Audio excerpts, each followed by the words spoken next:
Do you use chain All leg? righty.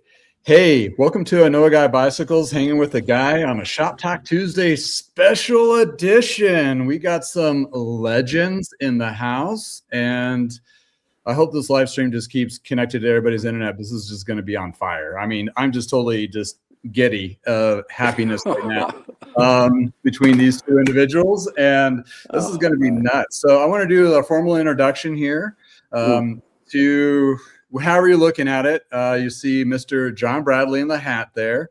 He's been in the cycling industry for over 50 years, started in the 70s, and you've seen him on my show before with various other storytelling between the good old days to the latest topics of, oh, what the hell we got ourselves into. Anyway, and then we have a legendary myth, the man, the legend himself, whatever, Gary Fisher is joining us. One of the grandfathers. I hope to not offend you, Gary. No. That's for real. And it's just a joy to have you on today. This is completely insane. Yeah. So I see this bike. It's like the very first bike we made in Japan. The very first shipment, I can tell. And I say to the woman, "Is that your dad's bike?" She says, "No, that's my grandpa's bike."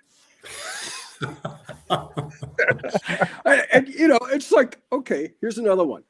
My wife, she makes really good money. She's a doctor, and we're in downtown San Francisco, the Fillmore district.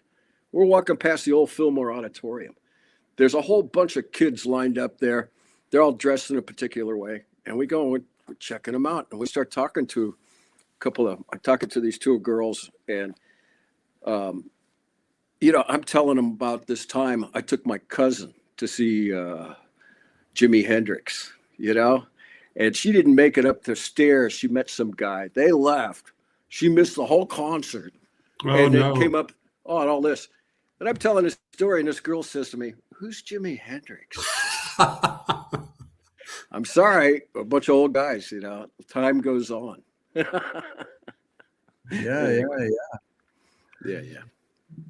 Well, so where you plugging in, Fisher, at? Where you at right now? Well, I'm in Marin County. Oh, nice. And I live in a really nice house. I don't know, everything worked out. It's that how did I get here? I was just a bike guy. What I'm saying. But I played my cards well, and actually, Trek Bikes was really good to me. And I was good to them. I was a great, that's how I spent a lot of time with John. We were over in Asia doing the thing, and it was, it was a beautiful time. Met a beautiful company and the whole thing.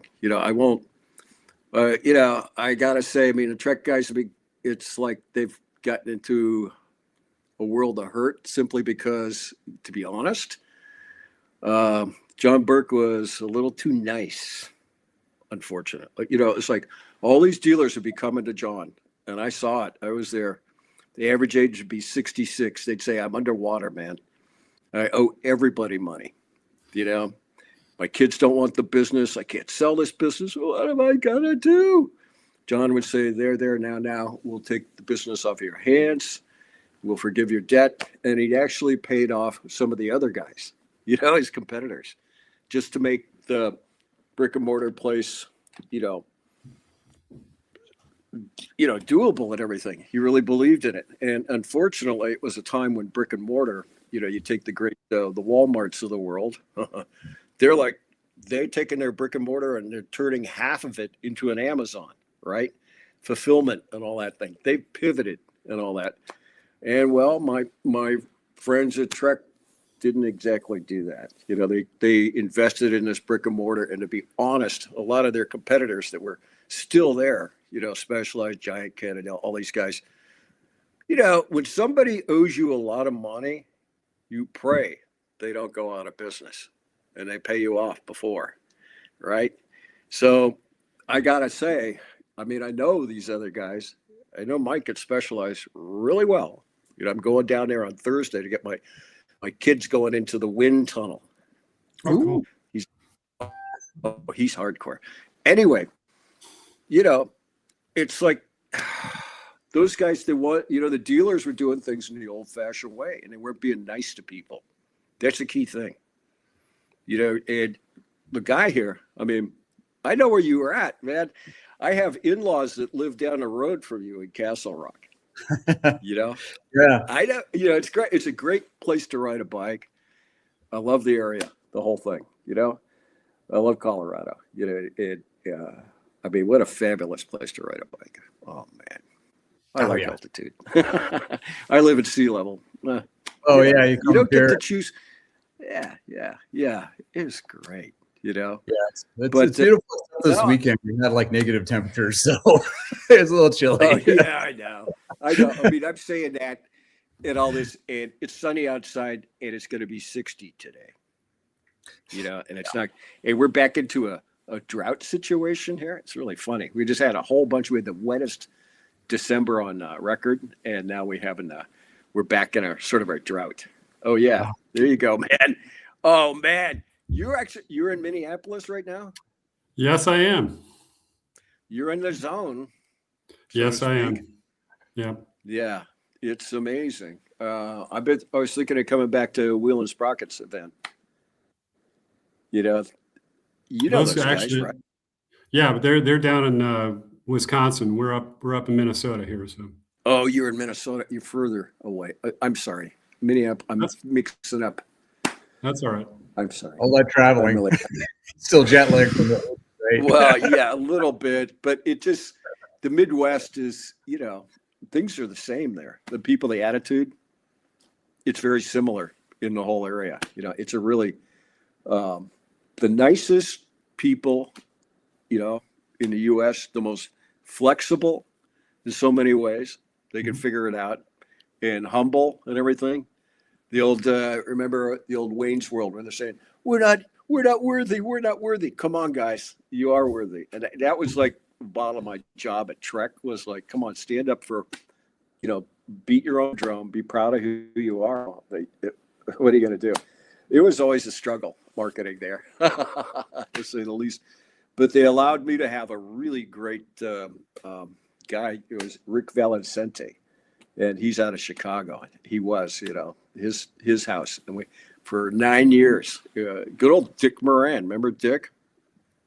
John. Yes, I do. Yeah, and he was a crazy man. He was and drank a lot. Bill Weather, old man. The culture and everything. Yeah.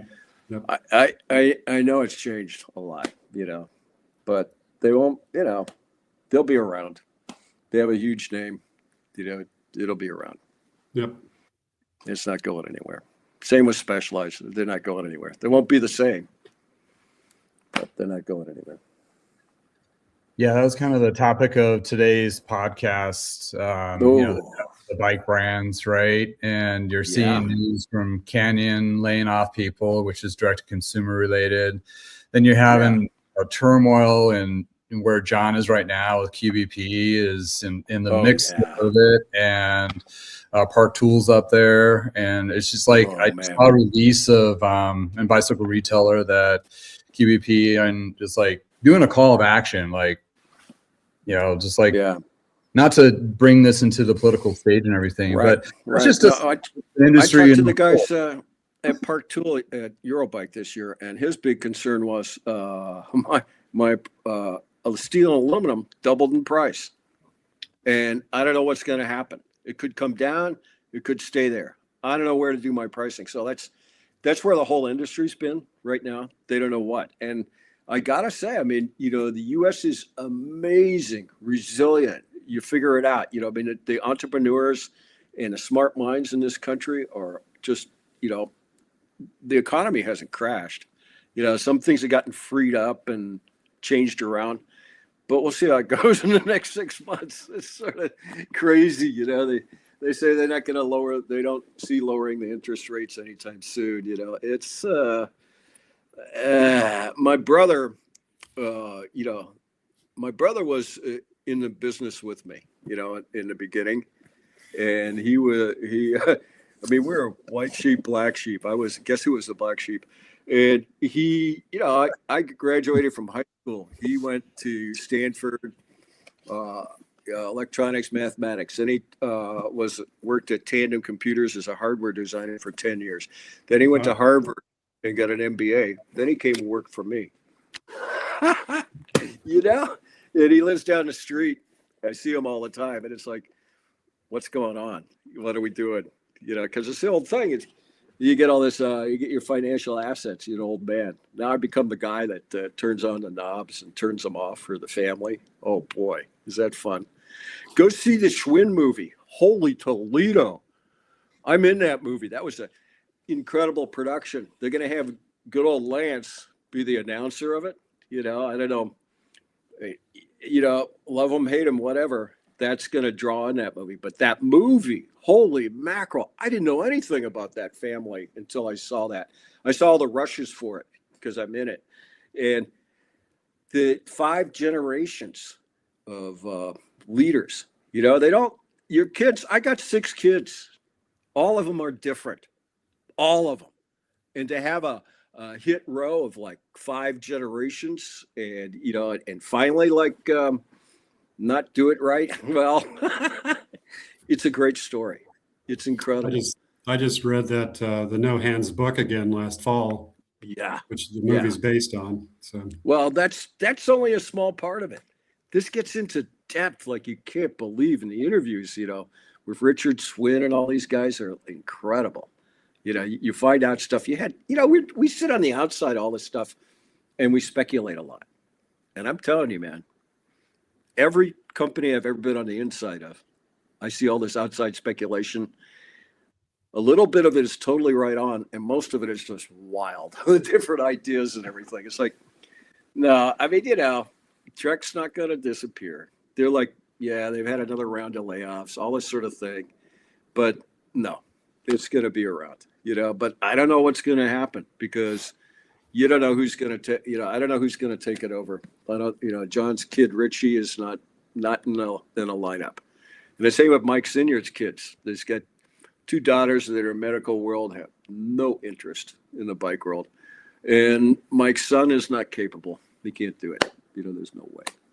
So, you know, you go see Mike and, well, there's a few other people really interested in seeing that thing go on, you know. But they keep having hits. You look at it, they keep having hits and everything. And then to me, what's become like the gorilla in the corner, the elephant in the corner, let's say, is how stinking hard it is to work on modern bikes and what they expect you to do, you know, before you can go ride. I just want to go ride my stupid bike, you know? It's crazy. There's a whole bunch of bike mechanics in the chat are just like shaking their heads too. Like, why did you do this to us? Why? Right. Why? Okay. I mean, Okay. why? Did you realize that ISO standard now for rims and tires is based on tubeless? Okay. Now, I made a rim in 1981, 1982 with Araya, 2 rims, RM20, RM25. And it went of the standard of from the top of the rim, the measurement across the top of the rim to the depth, you know, the well in the center was around 15 millimeter. ISO standards are around 9.2.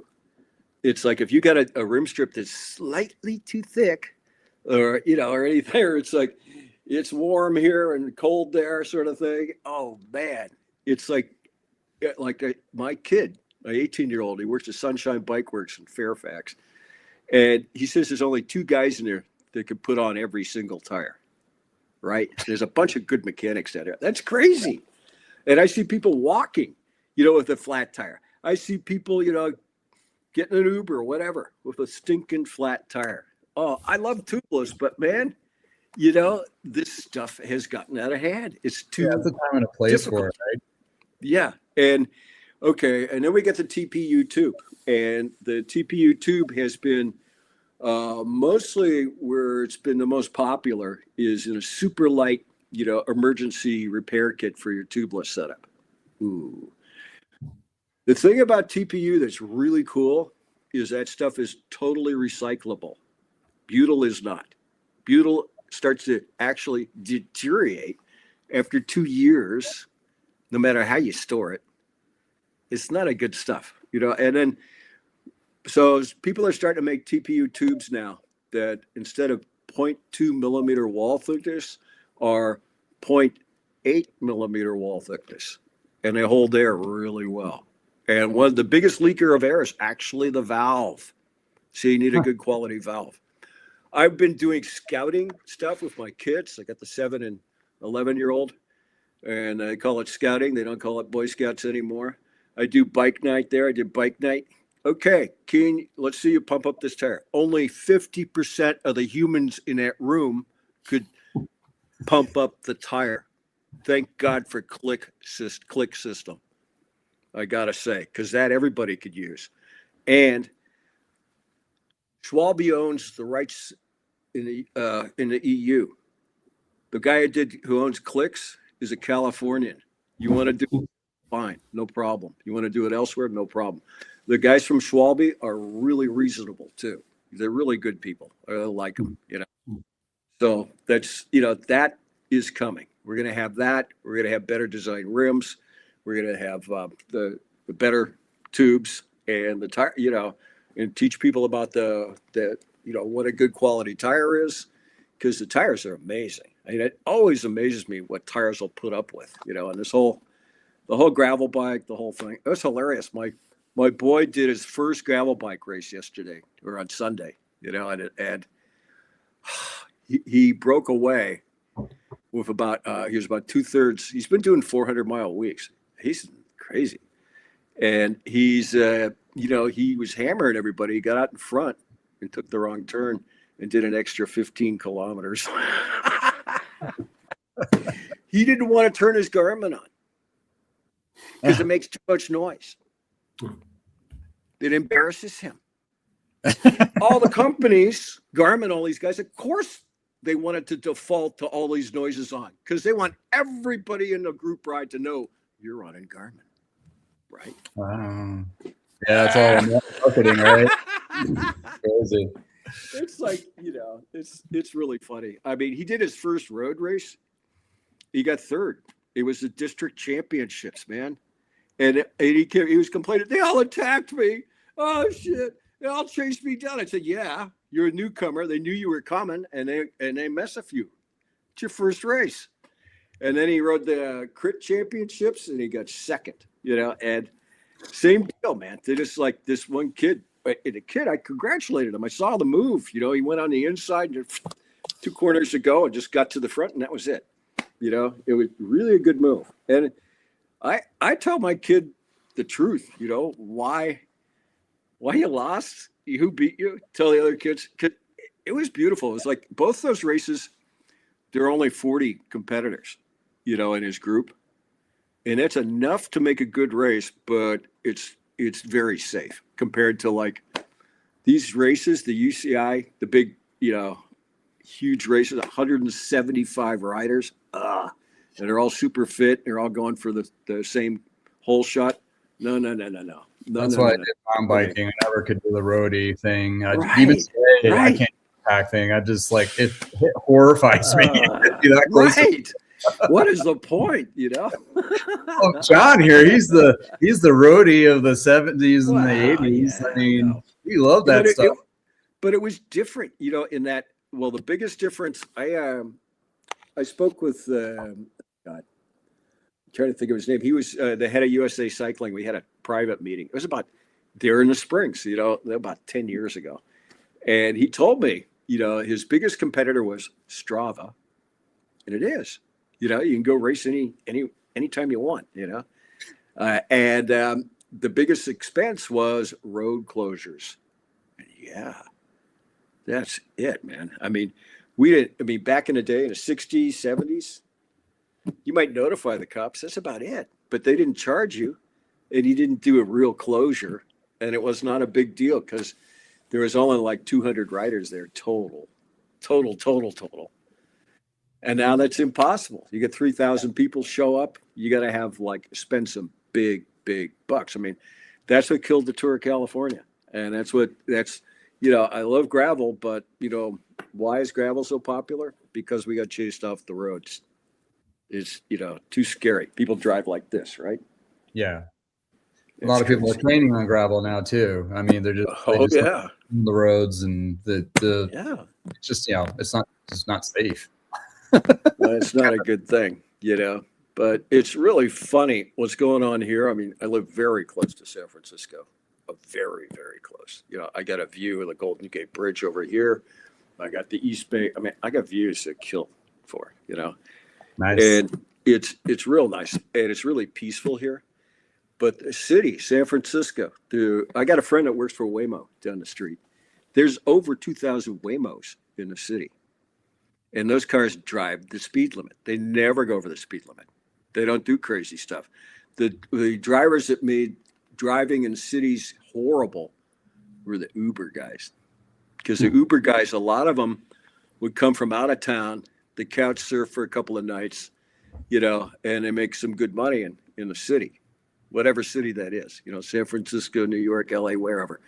And they drive real slow. They don't give a rat's ass until they get a call. And then they drive really fast, really crazy, So we got speed cameras finally in San Francisco that actually work. And I'm taking an Uber down to the airport. And it was about 3 months ago. And when the whole thing just started up, and they gave people a month of, we'll send you the ticket, but we won't charge you. And this driver told me, you got to go 11 miles an hour over the speed limit to get one. And he told me, I've gotten about 20 of those in the last month. And I said, well, maybe you shouldn't drive so fast. He's like, and it's like, for half of Americans, they don't sing, they don't dance, they don't do anything physical but this. They don't drive. This is my face, my body, my movement. It's great. Easy, big fella, easy. Yeah, and black darkened windows and everything. Everybody's using those. Oh man, it's a number. And it's my private. It's my rumpus room. It's my beauty parlor. It's my kitchen. It's my toolbox, and I can drive through any neighborhood and not give a rat's ass. Right. So it's a bizarre situation, but at the same time, and let me tell you where I'm going on this is like the traffic is really slowed down, and people don't drive as crazy anymore. And the ones that do, they're getting big tickets, big fines, and getting their cars taken away. And they don't chase people with cars anymore. The cops, they haven't done that for a while because the liability is too big. Now they trace them with drones, and it's very effective. And like the crime rate in San Francisco has gone down in the last 6 months. A lot of it due to the technology. Nice. There you go. We're living and it's the same with, at the same time, it's like where we are, very well-to-do community, Tiburon, Belvedere. You can look it up, and it's like the Reed School. My wife's really involved with it. I'm involved with it, and I'm doing a thing of, Patrick Seidler, who does WT. Patrick has done, TAM, Transportation Alternatives for Marin, for like 35 years. And is finally gaining traction with the school moms, because I'm like on the Tiburon Boulevard committee now, and the rest of them are school moms. And 25% of our kids walk a ride to school. We want it to be even more because the kids are more settled and study better. So that's the big force right now. The rich people want it this way. Okay. So we're going to build some tunnels for pedestrian bikes to go under the roadway in a couple of places. We're going to put up, it's like the roads, they all get narrowed. Everybody's going to drive a little slower and everything. And people are accepting it and going for it. It's wild. We've never had it like this. So it's really funny. It's like you see people out on the street. I'm looking at them and going, how did you get over there? They're like in some weird places, riding into traffic or doing something really weird, because our infrastructure is just a joke, and especially for a bike rider, you don't know what's going on. It's a mess. And the everyday citizens are suddenly, people in power, which are the parents, are saying, look, we want this change. So it's amazing. This is all of a sudden starting to happen. And I look at YouTube, and it's so Gary, I have a question. It's crazy. Going through time, when you're growing up as a kid and you see all your sci-fi shows and all that, and you go through all that, and it's same thing for John. It's like, what, like in the latest, I would say 2 to 3 years has been like, I never thought this would ever be a thing in the cycling, like part, wheels, that kind of thing. And what what is good and what is like, why are we doing this? Oh yeah. It's real. I love the fact we got all kinds of crazy tires and diameters. I mean, the tire technology is nuts, and we couldn't get tires like that back in the day. There was it was really a narrow thing of what was accepted. I really like the fact that a thing like the Grim Donut, you know what I'm talking about? That crazy, pink bike. The editors there said, okay, let's do a bike that's like totally way outside the parameters, It's the same thing with like a 36 and 32-inch wheel. No, they're not for everybody. Yes, it's impractical in a lot of ways, but what you do is you learn about all this stuff. What you learn about things, then you know what's too much, too big, and you can go back to what's correct for the usage and everything. I love that whole thing, because a lot of the dogma has gone away, as far as that. I don't like, the convoluted cable routing of these beautiful bikes, and one of the things I'm trying to do, I'm going to have a limited line of product, bikes and stuff, is trim the cables exactly the right length per model size and setup, and then put markers on the bars. So like, here's exactly where you put the levers, and all this sort of thing. So it comes out. You coming out with a bike line now? Oh yeah, I've been working with a bunch of people. Want to do some stuff. No, it would be just a Gary Fisher design, just design stuff, real limited, but some stuff, like I got some crazy stuff that's just like, you know what it is? I look at my 18-year-old. He's spending 45 minutes an hour to get out the door, and I'm going, what can we do to like make this an easier experience? That I mean, way too many batteries. I mean, he can cope with it. It just blew my mind.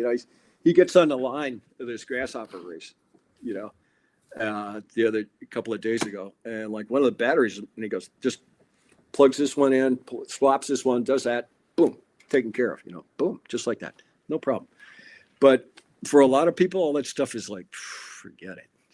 He's the weirdo, and we get fixated on making bikes that just work for. I look at a bike and these days I say, God, I hope that comes off a mechanic. That's a crazy thing. I love working on bikes still. I do. I mean, I look at it as mental therapy. The other day you're saying, I'm busy, I got a bunch of repairs. I go, good.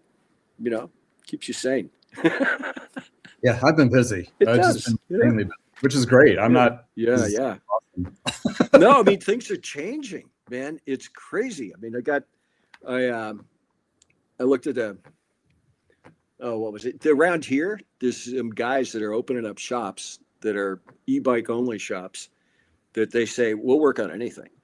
And well, they attract all those people. They get a really good geek or two to work in the shop that knows electronics.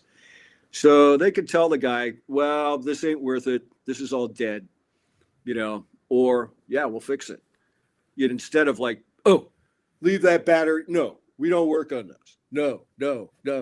They keep saying no. There's shops, the traditional shops that say no. And the kids on the Super 73 bikes, you got those around there, right? You guys?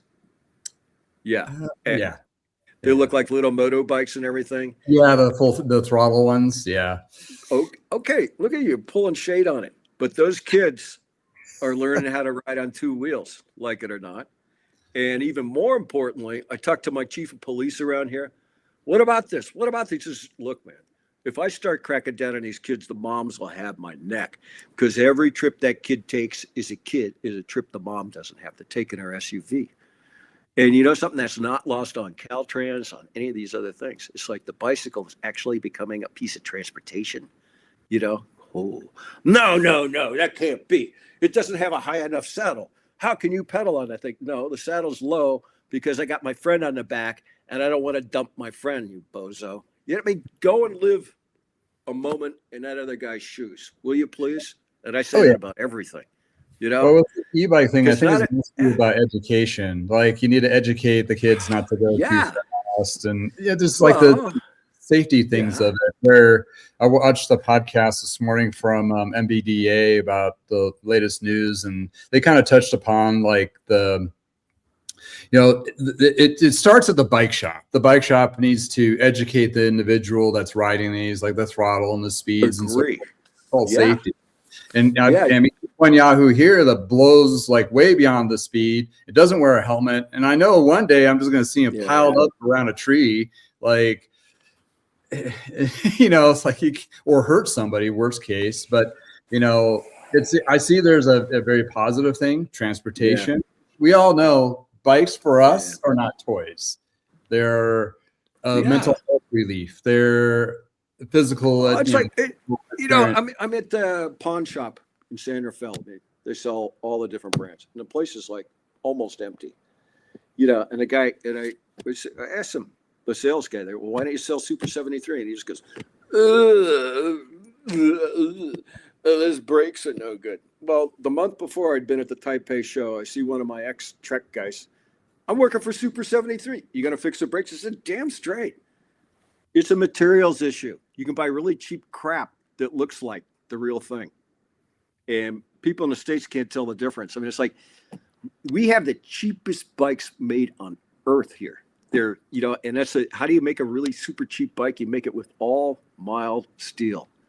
And I mean, nuts that round off, screw heads that just go, you can't even torque the bike to a proper spec.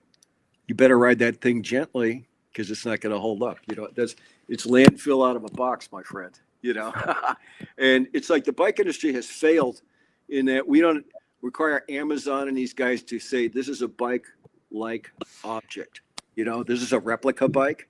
You know what I'm saying? Because they'll do that in certain things it's the metallurgy, and unfortunately the Germans are really good. They know about metallurgy in general. And we just sort of blew that one off. People don't think about it, but it's like, I mean, John, come on. That's how you make a cheap product. And we never, at Trek back in the day, it was like you could buy out of the company stock for really cheap. It cost almost and everything. So everybody bought our own bikes and everybody worked on our own bikes. So there was a certain standard, you at least they had to be repairable at least, by with normal tools and everything. Yeah. Oh, so that makes me bring up a question. John, we had conversations, and this is part of the reason Gary Fisher here is when you were working at Trek, and this is right after, I think, was it Waterloo?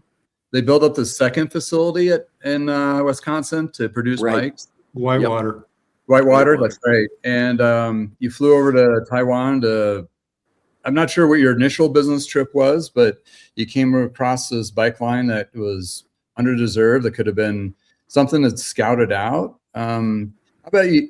It sounds like to me you were a part of the process of bringing this little kooky old guy here, the mountain bike legend, into the Trek family. I love that. Yeah, I was in Taiwan, and when you work for Trek as a product manager, people are always saying, hey, let me show you my factory or whatever, my product. Right. And I had a company contact me called Anlun. Oh, yeah. And so I was in Taichung, which is on the central west coast of Taiwan. And Anlun was up in Taipei. And they wanted to see if they could build Trek bicycles. And I went up there to look at the factory, and it was okay. But I'm down and rooting around in the basement, and I saw two bikes that were pretty interesting. One was a Fisher, and one was a Chinelli mountain bike. Oh, yeah. A Chinelli mountain bike. And it turned out at that point, they owned those brands. And it's a long story. It's like, okay, first time I went to Asia was 81. I went to Japan. Gary, let me finish my. There we go. my Go, sorry. Thank you.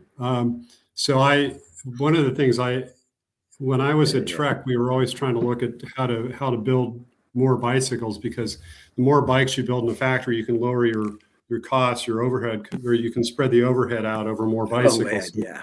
It's more efficient. So we were always looking at something like that. And I came back and I thought, the Fisher brand in particular had a tremendous amount of potential. This is before I actually met Gary and really found out who he was. But anyway, just joking. But I did come back and I said, we should take a look. And I remember Dick Burke coming into my office, and Dick was a pretty intense individual at times, very, very amazing person. But he came in and said, it kind of gave me the, steely-eyed stare and go, "Is this a good idea?" And I said, "Absolutely. I think, the brand's thanks, John. Well, no, Gary, you were part of the start of the whole mountain bike thing. And well, to be honest, I mean, oh man. When I first met Dick Burke, it was when I was with Bevel Hogg, and it was like when I was doing a story for Bicycling Magazine. Oh, when you came to, I did a story on Trek, and it was called something good is growing in the heartland story or whatever. No. A giant is growing in the Midwest. That was the time, and it was a story on Trek, and I was impressed. I was impressed with.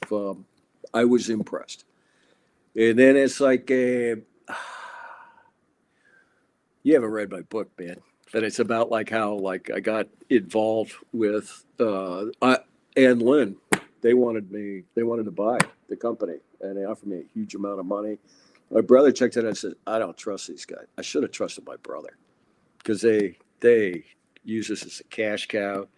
They use this as a dumping ground. It was crazy." And Howie Cohen was in there, my old friend Howie. It was assigned to liquidate the company, and Howie had a shell company of his own. And he told Nishu Iwa, our major creditor in Japan, nobody wants the Fisher name, but I found a company down in Southern California that'll pay pennies on the dollar. And he was about to make this deal with his friend. And I had been all these different people were coming at us and offering to buy us, because they knew we were in big freaking crazy trouble. Inland was a crazy mess. And, Dick Burke reached out and I said, "All right, this is the one." And I knew when I had there was a memory on the fax machine that nobody else knew about. There was a room I could go into in the office and hear everything that Howie was saying. So there was a meeting set up with Nishu Iwa off campus. I wasn't invited to. I got Dick Burke to fly out. And I walked in that meeting and I said, "I have a buyer for the Fisher name." And Howie goes, "What?" And Howie wound up making money. The Nishu Iwa guys were super happy. It was a cool deal. The whole thing came through. But I had flown out to Wisconsin, one-day trip, to see John Burke and Dick Burke. And I sold the company as the whole thing on them, because I showed them how we are super popular, and if we had product, we were about 10 million in sales at the time, that we would, really prosper. And it worked out, man. I got a deal with them. I took a cut in pay from what I was getting. Oh man, that's a whole nother story. Remember Sid Danowski? Oh, sounds familiar. I don't really know him. Oh, he was a heavy from West Coast Cycle. So Ann Lynn is messing. And I'm saying, "Look, you're messing with my ability to make royalty. Therefore, you're going to double my base salary." "Well, Gary, you can't do that. That's putting a gun to her head." And then I told him a story about it. Anyway, I had a gun at my head one time. Click. I was tied up on the floor. "We'll be in jail. You'll be dead." Click. "Where's the money? Where's the dope?" And I said, "Sid, every day you wait is another $5,000. You waited 2 days. They made my deal." And it's the same with I'm sorry. You don't want to mess with me. I like people. I seem like a goofball. No.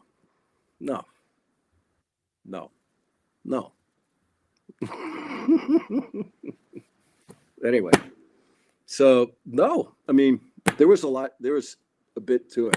the whole thing. But man, was I ever happy. Dick Burke and oh God, what was his name? The guy who ran the whole back room, Bob Reed. Remember Bob Reed was awesome. He Was was what? he was the head of engineering at Trek. Really, really, really interesting guy.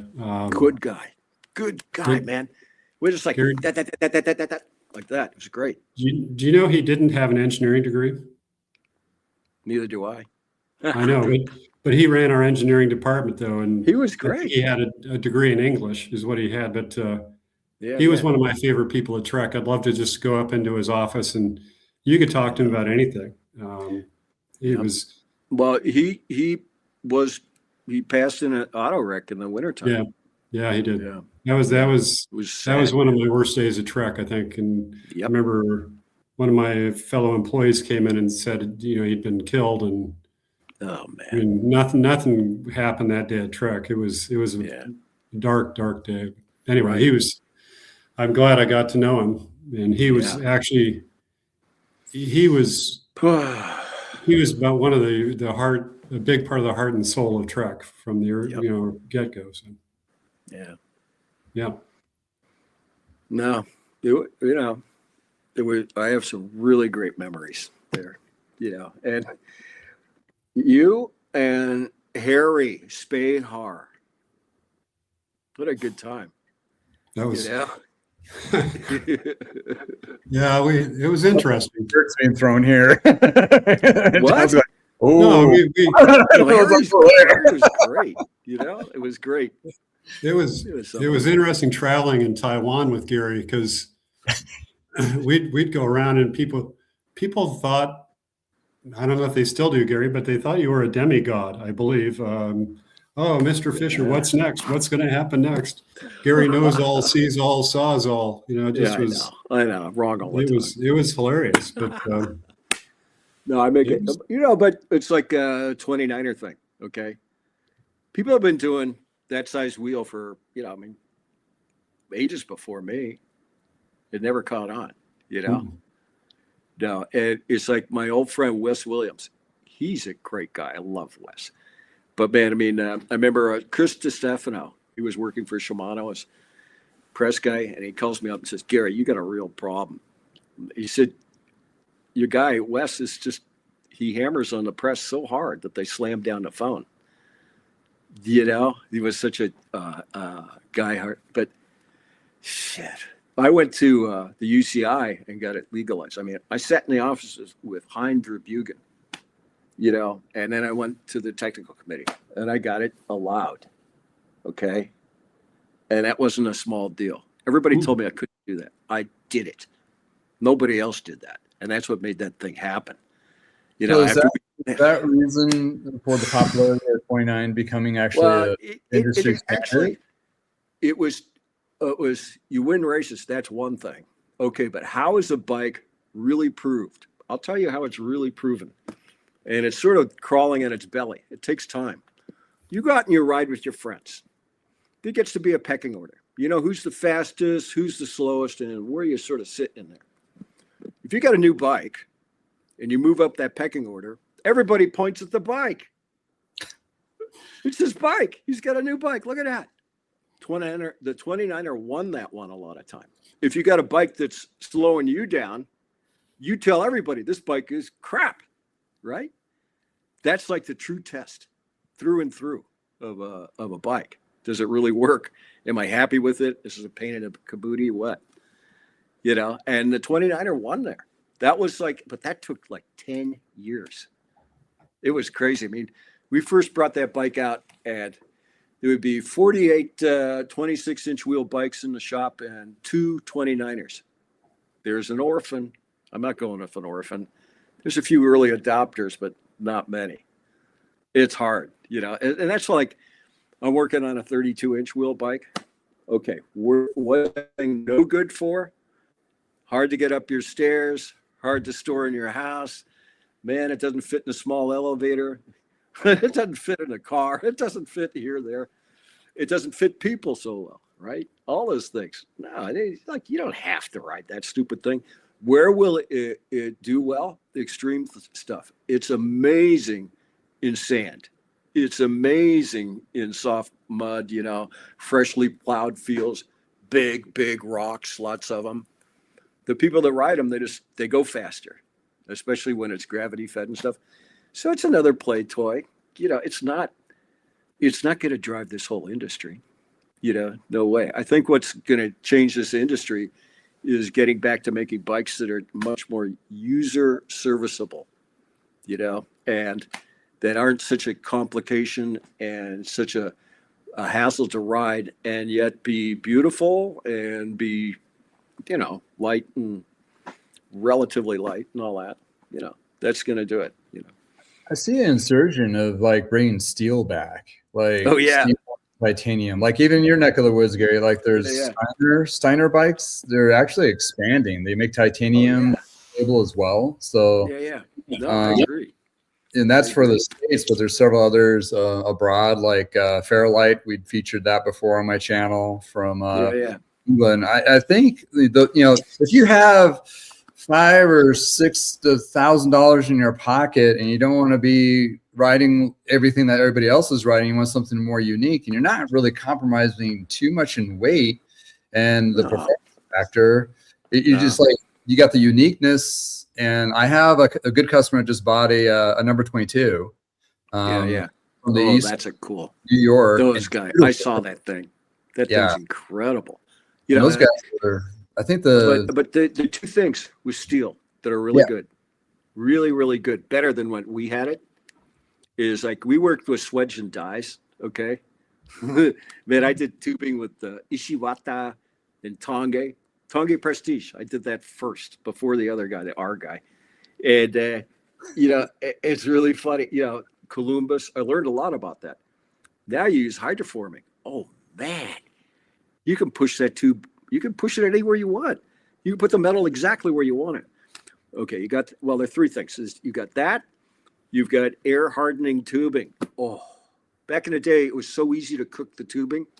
It was so easy. You'd overheat everything and, heat it for too long, especially when you're doing brass, fillet brazing and all that. Oof. If you did it wrong, it wasn't good at all.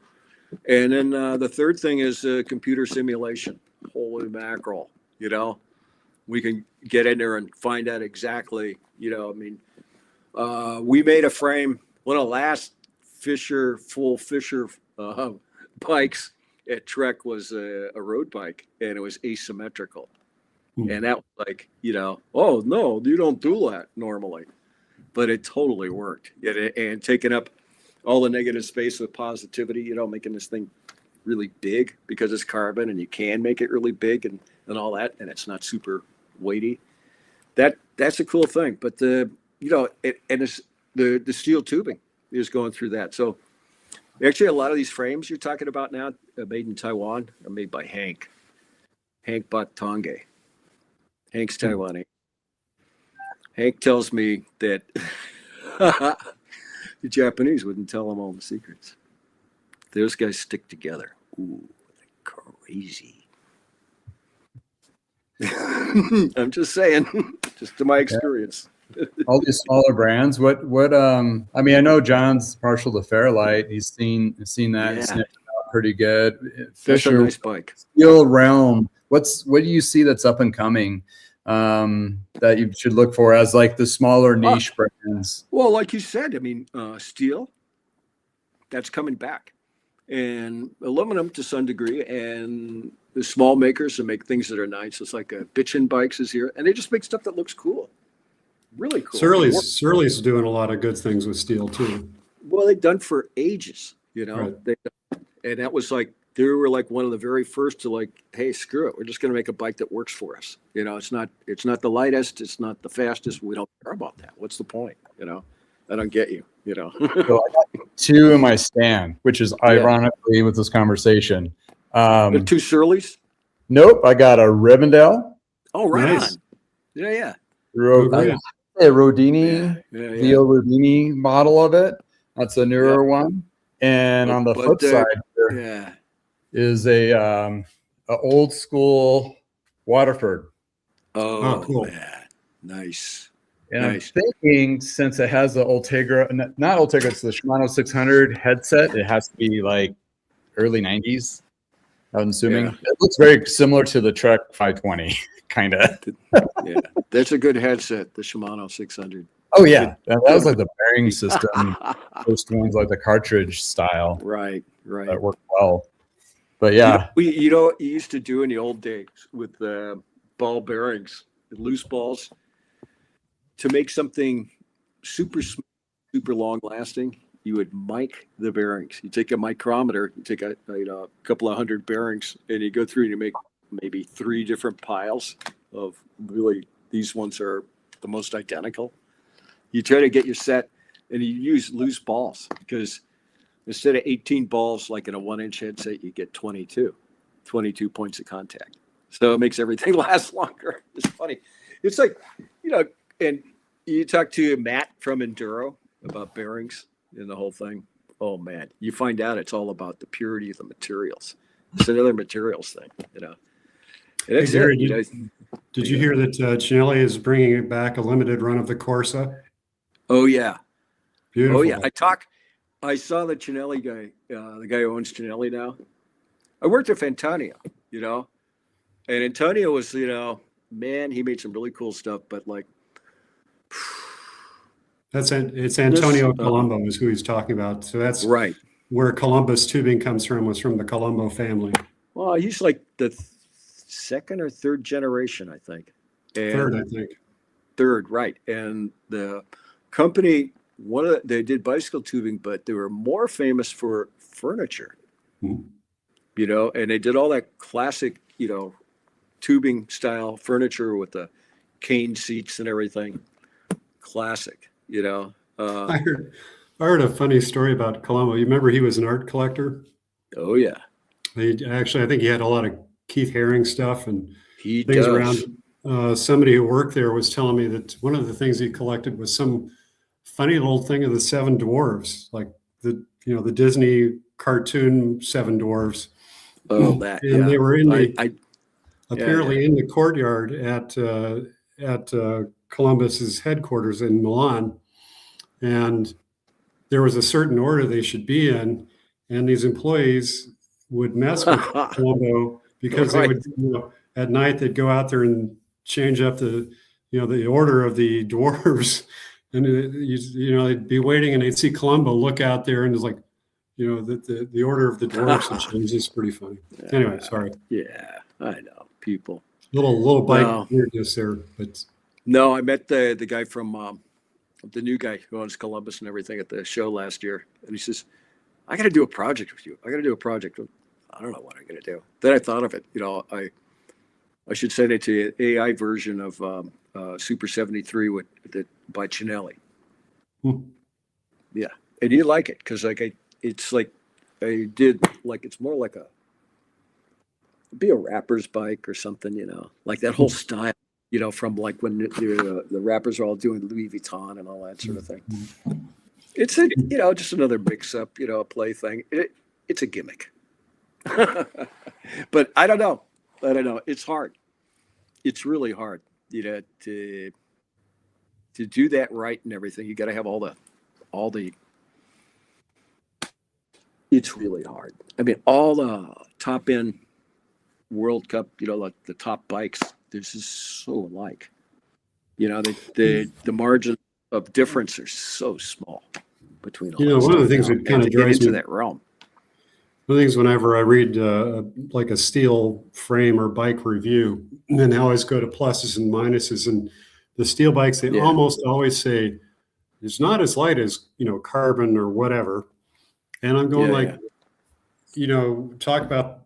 When you focus on what the steel bike is about, I mean, typically people can't believe the ride. You read the magazine reviews about Fairlight or Surly's got the, I think it's the Midnight Special. I read just a really glowing review, and it all comes down to the ride. It's one of these things. If you get too wrapped up in the overall weight of the bike, I mean, you can buy a lighter bike, but there's something about a well-built steel bike that it's hard to recreate. They're just a joy to ride. I mean, you've worked on my cycle, that is just such a nice bike, man. It's just beautiful bike. Yep. No, So, there's, I mean, bikes are fabulous. I love bikes, and it's hard to make a truly unrideable bike. But oh no, you could do it, man, Gary. it's easy to, yeah. I guess I could work hard on it, but no, you're right, man. There was some really bad bikes in the 80s when people were trying to jump on board the mountain bike thing to make stuff that doesn't work right. And don't ever forget the LNX. Oh my God. There was this crazy, I had not thought. Yeah, we need some context here. I'm too young. I'm sorry. People, I'm trying to trick them up, man. It's like they spent like, they spent a tremendous amount of money on trying to it was this Transbar Power that had a theme song. And at the trade shows, these big, long things that go up and down, up and down. And So they it was- hire these models to ride them and everything. And they'd all complain about, oh, God, the sound, of it, because they'd constantly be freewheeling and all this stuff. And they made a mountain bike, and because you had your feet were way in the front, you couldn't even pop it out manual over a curb or anything. It was like a joke, So And they spent, big bucks, and they came to all the shows for about 3 or 4 years, and they didn't sell. maybe long. So Justin, Yeah. what this thing was, so one of the things, if you look at the history of the bicycle, people have always been messing around with the drivetrain from like day Right. one. Right. And there were all these different variations. And the Allen X thing was like these two long levers, and you would push, and it would be ratcheting you along each time you push down, but they would go up, down, up, down. Right. And I don't know if they needed to, but they would make this ring, ring, ring, ring kind of thing. It was the freewheel, because one side freewheel, the other side would freewheel as the thing that would return, And I always felt sorry for whoever was exhibiting next to the LNX booth, because we did you're one there at the year. trade show all day long, ring, ring, ring, ring. Oh, brother. And they were, and I'm Was sure this in the basement in the inner bike where we call Taiwan Alley, where there's all the bizarro parts and stuff like that? It was. There's always an element of that, or at least back in the day in the trade shows, there was. Well, it depended on what you spent. There was like Pardon? the Taiwan Alley, and that was Yeah. like all the booths were just stock booths, and then they put their merchandise in it. Yep. And then there were people that had money and wanted to spend big bucks. And these guys spent big bucks. I mean, Yep. I'm serious. They composed a song. They got somebody to do it. They wrote it. They recorded it. They had a theme song. They would constantly go on. They had models. They had all that crazy stuff. They blew. I don't know if that might have been drug money, Gary. I'm not sure, but it was whatever. It was. I heard it was like $9.5 million, but that was back in the 80s.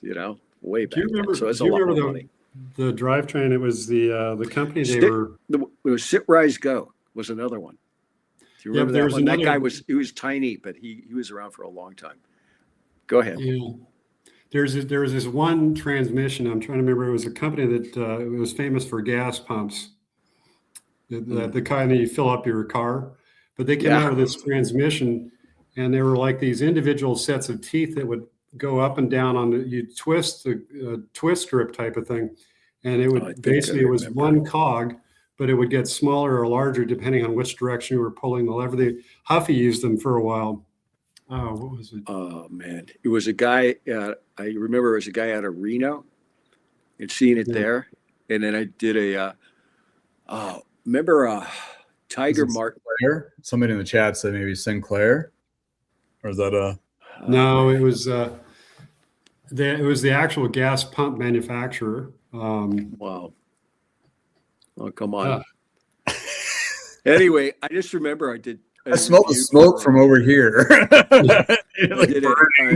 I went out to the New York Athletic Club, from Emmaus, Pennsylvania, and it was Tiger Martin was sponsored by this group, and it was this whole. I mean, it was a round crank, but the whole gearing and everything. Oh man, it was bizarre. How it was set up, and we went out to Central Park, and we're riding around a loop there, and Tiger Martin, dude, he was faking it. like fake getting dropped. He said, "Come on, open it up." I opened it up. I was Cat 1 then. I was a good, strong rider, but he was faking it. I could so tell, that he was getting dropped by me. Then I'll never forget him passed this guy on this Bill Boston beautiful bike, and he says, "Boy, I'd really hate to clean that thing." And I'm thinking, "You dead on, man." It was a joke, It just didn't. It had so many stinking moving parts. It was crazy. And on both sides of both sides, with two like drive chains and everything.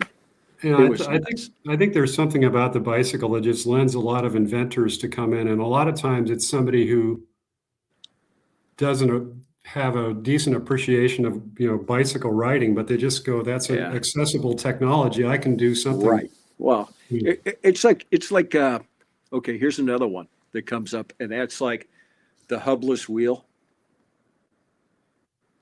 You know what I'm talking about? Yeah. It's like there's no hub, there's no spokes, and I got all these bearings and shit that support the whole rim and everything, and it goes around. Oh God. And there was a guy at Eurobike last year had one again.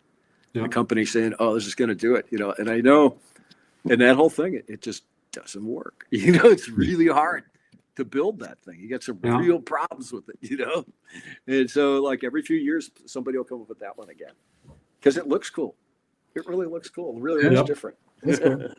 What regurgitated old tech is now being presented today in today's modern stuff? I have one that really chaps my eye when I saw it. Okay, I'm ready. Yeah. Get me. I mean, me was the BioPace return in mountain bike cranks, the oval small single speed that about 5 years ago I got a mountain bike in. Like, what is this? And it's like, you're talking about just oval chain rings in general, right? Yeah, just oval chain. Like, remember like BioPace, and they became BioPace 2 because we made it too oval. So then now it's in the mountain bike. One couldn't sell a bike without it, and then the next year you couldn't sell a bike with it, and then they became. I even saw them being sold as Christmas tree ornaments one year. Wind chimes. And then it came back. The oval ring and everything. Yeah. Yeah. There's also Rotor. Rotor has they're expensive too. They're not. Oh yeah. They're not cheap. And I get it. And it has so much adjustments, but right. I don't know. Right. But actually, Rotor. Okay, Gary, you remember the magazine American Bicyclist and Motorcyclist? You remember that? Oh yeah, that was like a trade magazine. Yeah. Right? So they had I think a 100th anniversary issue, and it was really interesting because oval chain rings they were more than 100 years old, and all sorts of crazy anatomic saddles with cutouts and all sorts of over 100 years old. Yeah. I wish to God I would have kept that issue. I mean, because it was pretty cool because they basically went through 100 years of the magazine as well. Right.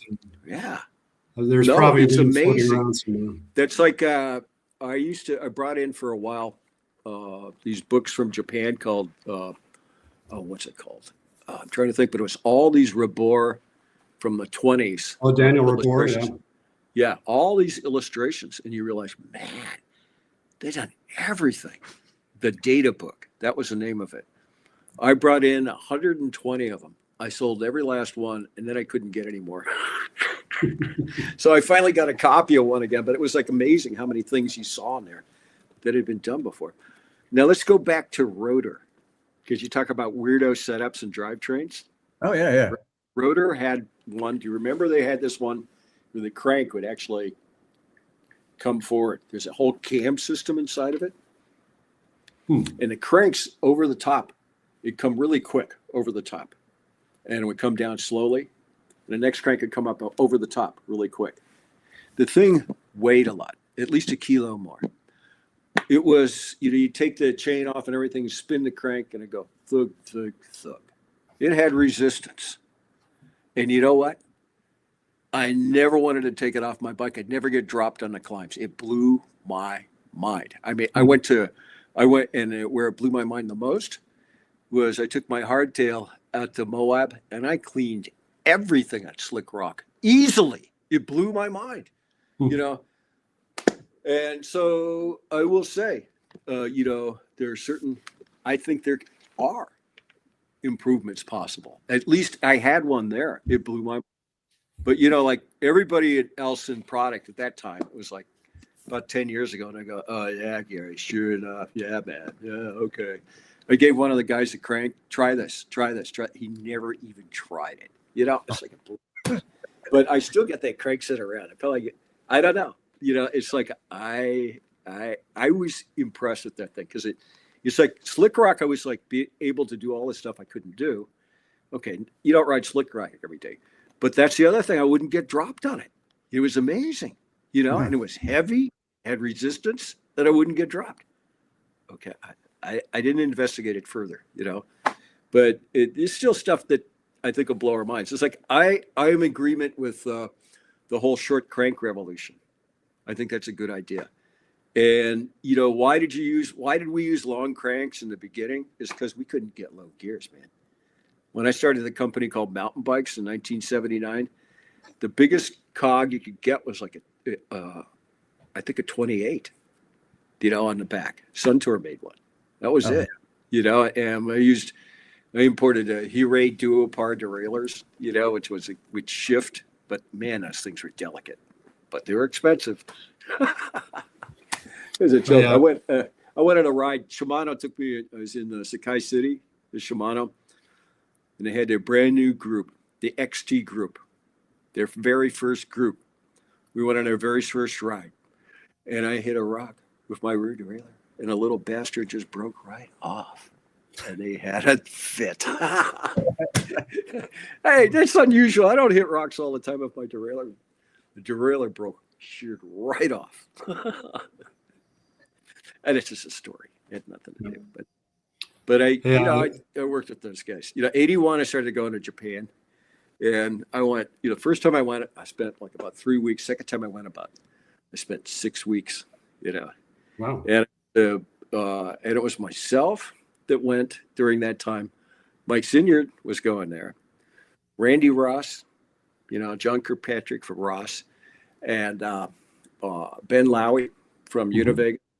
We all said the same thing to both the Shimano side and the Suntour side. Invest in mountain bikes. My friend Kevin Wren, he does Wren, you know, all the, he does, and he was working for Shimano at that very time. He said, yeah, we all got together and decided to spend the big bucks. How did the mountain bike thing happen? Oh, it was a bunch of hippies out in Marin County. Not really. You know, there were people all over the world going off-road at the time, and nothing was like catching fire. You got to have like great design, a lot of hype, and deliver the product. Don't take 10 years to make 10 or a year to make 10. You know, you got to scale it up and make people happy, you know, and that's what happened that time. It went nuts, and it wasn't until 91 when supply finally caught up with demand, and then it was ugly. You know, Giant was giving net never terms, we called them. You know, you'd have 10 months to pay. And people were just, well, what's it cost? Well, I'll go under that. Just like that, you know. So if that happens, boom and bust. Huge. I mean, I started the industry in '89, and that's when the mountain bikes were just really kind of getting steam. And, you know, little companies at the time, comparably to Schwinn, was, you know, the Trek and the Specialized, where they grabbed onto that and just blew it out of the door. We were a Trek and Schwinn dealer at the time, where you saw the Trek Revolution technology go up, and the Schwinn was just like going down. Then all of a sudden we got a batch of bikes from Hungary, which were just horrible. Wow. Just horrible from Schwinn. And it's like, that was kind of like when they totally spun off the rails and went completely out of control and went down. That's too bad. Yeah, I mean, Schwinn, at one point, Schwinn could have owned the whole thing because they had the name, you know, at one point. It's really funny. And boy, that didn't last long. First, they sent their people out to see our clunker scene, you know, our mountain bike scene here in California. And they went and saw the Southern California cruiser scene. So then they made this bike called the Clunker 5. And it was actually half cruiser and half mountain bike. It didn't make anybody happy. It was Was it- cruise, you know, it was Was that the horrible. King Sting, Gary? Was that the King No, Sting? no. The King Sting was the BMX version of a mountain bike. You know, it's just like, you know, you Yeah. can't do that. You'd be, you know, like, what are you, fish or fowl? And, you know, you're a feathery fish. To hell with that. I'm not going to touch it. You know, it's like that. You just like Trek, the first time they did a recumbent, it wasn't right in any particular category. It tried to be 3 different categories at once or something. You know, it was a mess, you know, and it's like, Careful, Gary. I was the product manager for that. oh, you were? Oh, shit. I'm sorry, John. Oh, You I know, mean, because it's really John funny. had some successes Well, there. Oh, man, I'm sorry, but it's like that. I mean, you're right though. I mean, we did try probably a little too much, but those yeah. things are incredible. You know, they did solve some problems. I had a nice one that one Craig Mitchell made. Craig Mitchell's the guy who made the first purpose 26-inch mountain bike that I know of. There's this other guy, Joe Breeze, that came after him. But anyway, Craig was a genius.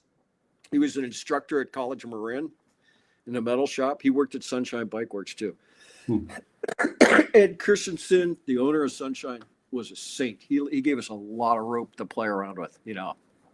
Anyway, oh man, Craig made sofa cycles, and all these different configurations. The one that worked really well, 700C back wheel, 20-inch front wheel. It's a fairly short wheelbase. And I had one of those bikes for about a month, and I learned how to ride it. So I go out on a ride with all the East Bay guys. You know, Mark Pringle was a really hot racer at the time. George Mount, remember? Yep. 6th in the Olympics. Shit, Yep. man, all these. And I was a Cat 1 too. And like on the climbs, it'd pain me. And on the descents, I'd leave everybody behind because I could do 2-wheel drifts. Serious, and pedal at the same time. On the flats, I'd leave everybody behind. You know? And the bike was comfortable. They call it a sofa cycle because you just lay back and everything. That sort of thing. You know, it's like if I were publicizing it, I'd have, you know, my team or, you know, a few sponsored riders that were super fast on that thing go out and do some century rides in like 3 hours and 20 minutes and stuff, you know, and do crazy stuff like that. Yeah. And to, like, attract those people that wanted to go really fast, the non-UCI bike, holy Toledo, you know? Yeah. I mean, people don't realize me. Road bike, you know, you got to drop bars so you can do this, you know, because you're going to touch other people. You're going to touch other people all the time. And a guy like Mark Cavendish, really dangerous because that dude, he gets under you, pull up like that, okay? Puts all the weight on his front wheel. Then he can steer you around. You know, and it's like in bike racing, you must be a nice guy. If you're an idiot and you cause people to fall, they just, no. That is not acceptable. That old, you know, breaking away where the guy puts the pump in the guy's spokes. No, that never happened. That would never happen. That guy, that dude that put the pump in the spokes, he would be, I mean, blackballed. Something fierce by road, right? Yeah, I came up with the name for the so it's Tokheim, Tokheim, Tokheim transmission. Oh, and yeah. If you go to Park Tool in Calvin's Corner, he actually has a video of how the thing works. It just was, speaking of over-engineering, this was definitely some over-engineering. And the crazy thing, the only company I'm aware of that actually put it into production was Huffy. Really? So, yeah. No, that's not the one I was thinking of. You know, but yeah. Well, there's been category. There it is, another winner. Ding, ding, ding, ding. Category. New bicycle transmission. Oh yeah. New revolutionary bicycle transmission. Yeah, I agree. Yeah, I like the short crank idea and the whole thing. You know, a lot. And the thing I see all the time, all these builders are building with a shorter crank. Well, why don't you lower the bottom bracket, silly? You know, I look at all the bike specs and man, none of the big companies are like, hey, I can lower the BB by 10 millimeters and then it's easier to get on and off the bike. It's silly. Yeah. it's crazy. They don't think about practical stuff sometimes. Really practical things. Takes a while sometimes. Yeah, it does. It does. We're all friends. Yeah, and then there's dogma. It still exists. It always exists. There is I was on, I think it was either Bike Rumor or Bike Radar, but somebody had written in saying, please, to all the derailleur manufacturers or the group of manufacturers, don't kill the mechanical drivetrain because we're getting close. No, it's not going away. At the upper end, it might though. Yeah, but it's interesting. SRAM makes their derailleur hanger. And I don't like the idea so much of people owning one thing and they got to keep coming back. That's like, any e-bike you got, well, you're married to the motor that you put on there because all the motor mounts are different, right? Yeah. That's crazy. And of course, one clever Taiwan company came out with a motor mount that's exactly like the Bosch one because that's the most ubiquitous. Okay. But the SRAM setup for the derailleur, there are people making adapters, a number of people that'll fit the 8mm screw, so you can put a regular derailleur in too. So, but so, let me guess, manufacturing, right? Yep, that's one of them. They made all the little adapters for everybody. Got it, man. So there's Wolf Tooth here in Minnesota. Oh yeah, correct. That was awesome as well. So I'm trying to spec bikes with parts that it's like the Marlin. The Marlin was my last project at Trek, and I said, look, no model year, parts that come from our best, most reliable vendors that everybody on earth knows how to work on and has the tools. A cool looking aluminum frame, hydroformed and all that, and bitchin' colors and graphics. And they claim it was their biggest selling mountain bike of all time. And of course, the guys that knocked that off, who's that? Ozark. Same concept, except 20% cheaper. 30% cheaper, but I'm sort of proud of that thing because it's like that's what people need. It's something that it's easy to work on. And every time I take it to the mechanic, I don't go, oh my God, help me. Like the car, your cars are like that. You go to the standard, I got a Honda Odyssey. I don't go to the Honda place unless I have to, right? I go to all the other guys because the other guys I'll pay 1/3 the price. 1/3. Yeah. Right? You know that, right? Everybody knows that. So like it's changing. People aren't going for being totally brought in by the big brand names anymore. They're gonna what have you done for me lately? So you got to prove yourself on a daily basis. Gary, do you use silica chain wax on your mustache? No. I'm glad you're. That's not a plug. Okay, I hear you. I use it for my chain waxing. It's like stuff. It's what I love about this is Clubman is cheap. It is waterproof. So you're riding the rain and not suffer so much. But yeah, good old Josh style, right? What style? He's got us all waxing our chains, and I'm like, I refuse. I'm not going to do it. You save a 1-2%. Once you go wax, you won't go back. Yeah, right. Yeah. You mean I'm supposed to take my chain off and put it back on my bike? Oh man, come on. And then I got to do my nails again. Come on. Yeah, there's simpler processes now, but it's the initial. No, it's like I say, my 18-year-old, he does all that stuff religiously, and he needs to. You need to do that if you're going to be, on that. You want to save every wattage, right? Yeah, but it's not. Not everybody needs that. Certainly, and you don't tell people like you got to have this or you're no good. Well, Gary, that's the other thing. Customers that wax their chains is not about this wattage savings. It's not about the wear and tear, less wear and tear on the drivetrain. It's clean. It doesn't drag grease throughout the house. Yeah. I hear you. It's just, I'll go for that. It's smooth, but yeah, that's the main number one. It's like it's not dirty. All right. It's like I've got a proper old Dutch bike, and the tires are these Schwalbe. They're white tires. They're perfectly white, but they're very light. You know why that is? Because it doesn't mark up the walls inside the house, the doors and stuff. But that's it.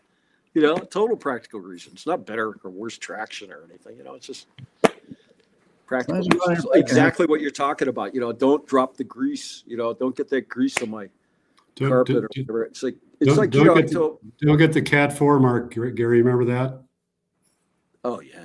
Oh, on your calf. Now I call it Cat 5. So that was the lowest category in racing back in the day. Yeah, you're right. And you're right. People would even have that tattooed on. If you had that, I've seen tattoos. Yeah. It was, if you would see somebody with a grease mark on their calf. Yeah, you're right. Yeah. No, you're right. Okay, I take it back. There is a place for waxing. There's a reason why. You're right.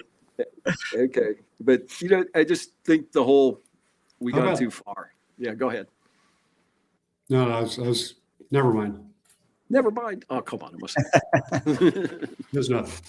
Yeah, the wax chains, and now the 32 wheel size, and I'm doing like detailing. Talking about paint jobs, like on that Marlin you were talking about. I've had a client here I did feature, and I've got into car polishing, like from Adams and various other brands, from Lithium, to like polish the paint, correct the clear coats and all that, then do a double or triple stack of ceramic coating on it. It just like makes that color become alive.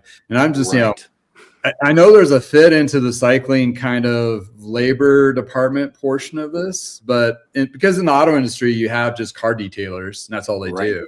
And they charge a lot for it. Right. And then made an opportunity. I mean, come on, you're going to spend $5,000-$6,000 on a bike that has a very pretty paint job.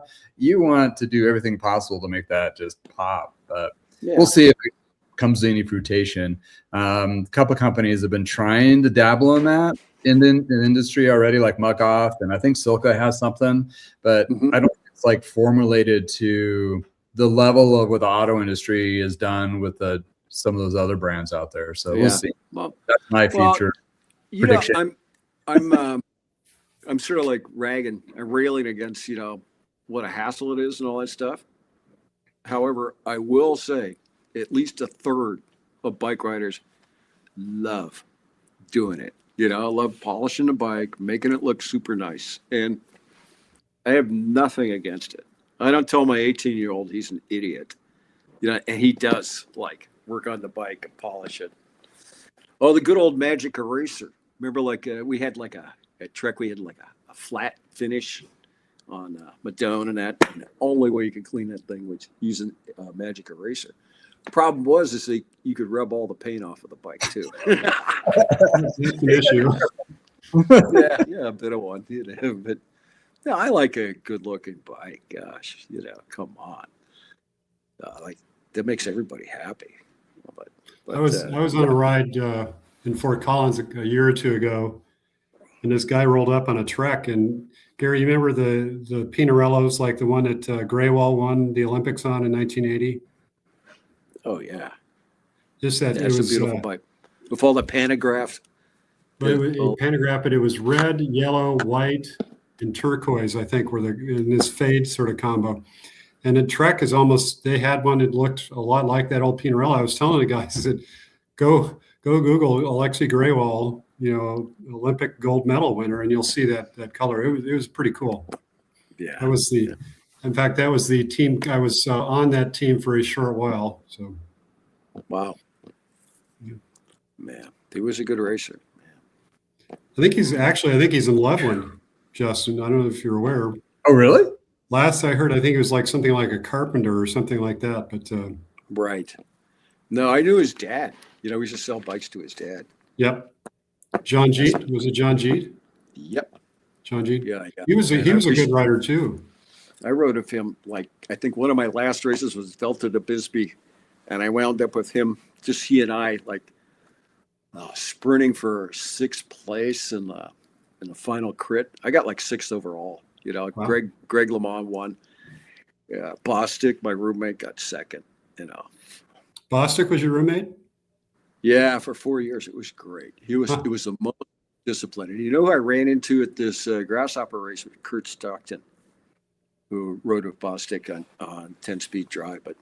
But Ken had tremendous discipline, and we would combine on the road team all the time. You know, we'd have like 4 riders. Keith Vieira was Larry Shields a lot of the time. They're on different teams, but the teams were worthless. You know, back in those days, they were, you know, most of them were worthless. So you could control the whole race of 4 people, and we did. You know, we did really well with that setup. Did you ever race with Bob Cook? Yeah. In fact, oh, wait a minute. Did he win that? I don't know if it was Greg or Bob at the first Velta to Bisbee. Huh. But he was right there. Yeah, I raced with him a bunch of times. You know, he came to Nevada City and all that. And then he went way too early. God, it was like brain cancer or something crazy. It was, yeah. That was crazy. That's what the Bob Cook Memorial Hill Climb is all about. He used to own that race on Mount Evans. Or Mount Blue Sky. Yeah. Well, it goes. I rode once a race. What was it? Right after the Coors Classic. You know, it was like Phil Anderson won it. You know, I'll never forget that thing. We went up real close to that Mount Evans thing, high altitude. Highest paved road in North America. Yeah, it is, and it's higher than anything in Europe. You know, people don't realize that. You know, I mean, the tree line is higher in the Rockies than it is in all of Europe and everything. You know? Oh, really? Oh, yeah, significantly. Wow. Around 10,000 feet here, and there it's more like about 7,500. You know, 7,000, 6,000. You know. Yeah, you see a lot of those pro racers training in the summer or up there in like Vail, in a park area, just get their lungs, and you know they have an advantage when they come down to like a race. Well, I mean, one of the considerations for like my kid is Durango. Yeah, Durango, Colorado. More good bike racers come out of there than anywhere else, you know, in the States for sure. There you go. There you go, buddy. Hey, you know how I met Dead Overend? How's that? He fixed the heater on my old Renault 5. No. He used to be a car mechanic in Durango. Little Dad. Oh man, really? Yeah. That's right. Yeah. That's crazy. Yeah, it was. Durango is a cycling, kind of a hidden cycling hotbed, but there's a great road race there, the Iron Horse, which is over 50 years old now. That goes from Durango to Silverton. Ed Zink. Pardon? Ed Zink. I lived on the ranch. I lived on Ed's ranch. No kidding. Yeah, Ed I worked for him. Ed had he'd joke to us about the golden rule. Oh yeah, who has the gold makes the rules. Yeah. Oh God. He was on the Norbit board. I was on the board with him for a long time. He did a lot. He was amazing. He was actually amazing. Yeah, so you'll like this, Gary. So I worked at he had a sporting goods store with a Schwinn shop stuffed in the back in Durango, which became Mountain Bike Specialists in Durango. And I go there, and I had been working at a high-powered shop in Denver. And, we had like Chinellis and Mazzi's and all sorts of fun stuff in there. I go down there, and it was all Schwinns. And I get there on my first day as a freshman at Fort Lewis College. And I see this repair, and it's like, you remember the Schwinn Pixie little sidewalk bike? It was all mangled up, and I look at the repair tag, and what it said was "horse step on it." And I'm going like, "Yep, that's where you're at." I was like, well, I guess I got to fix it, but horse step on it. That was my first repair at the outdoors and at the Elk on Main in Durango. Well, this will happen. Yeah, my first bike in the bike shop, working with my parents when we opened up. They opened up Barker Bikes back in '87. I started working in '89, and this is the culture then was they start you learning how to build bikes, and that's I was there for the first day working on a Schwinn Probe. What a name for a bike. That's like insult to injury. Like nothing you can adjusts out of the box on that thing. It's like just dance steel, and that's where it was forever. You're gonna get the brakes. That's where it's like a cool joke. Do you know use a what hammer the, and vice grips, right? Yeah.